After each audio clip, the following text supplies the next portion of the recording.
नमस्कार बंधुगण, आज भिडटी समस्त बहुत इम्पोर्टाट हम। जदि आपण जीवन में किसी करने चाहती तेबे आपण को यही सब कार्य करने पड़ो। कहीं सबुथिरे सफलता केवल मनुष्य ही हासिल करिथाए। तो आपण को कौन करने को पड़ो ना, आपण को एकुटिया रहिबा को पड़ो। एकुटिया रहिबा शिखंतु। ये आपण 3 मास पर्यंत अभ्यास करंतु, देखिबे आपण जीवन में बहुत किछ परिवर्तन आसी जाइथिबो। आउ आपण बहुत स्ट्रांग मैन भी हो सारिथिबे।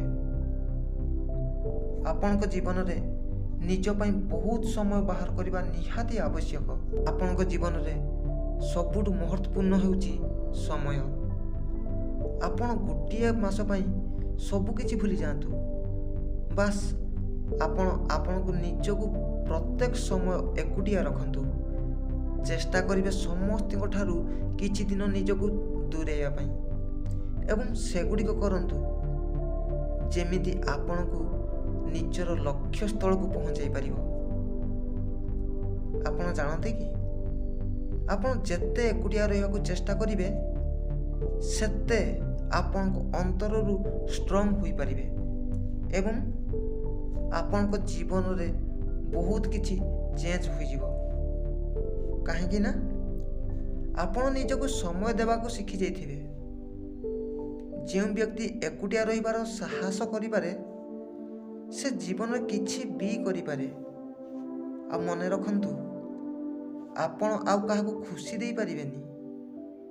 तेणु एथिपई बिना कहार सहारा न नहीं निज को स्ट्रांग करवा शिखंतु। आ गोटे कथा मन रखंतु, जे आपण को प्रकृत बंधु थिबे किछि मास आग अपेक्षा किछि कम कथा हुंतु।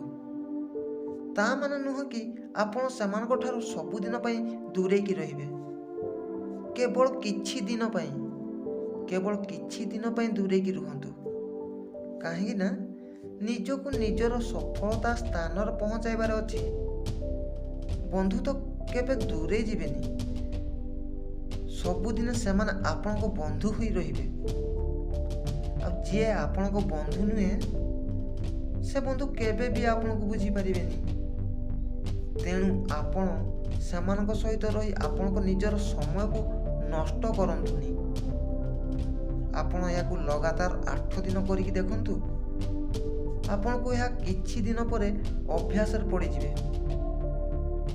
आउ आपण जो लक्ष्य रखिथिबे दिन आसीबो आपण को आपण को भाग्य से ही लक्ष्य स्थल रे ही पहुंचाई सारिथिबो। तेणु आपण मानकु निहाती एकुटिया रहिबा को पड़िबो।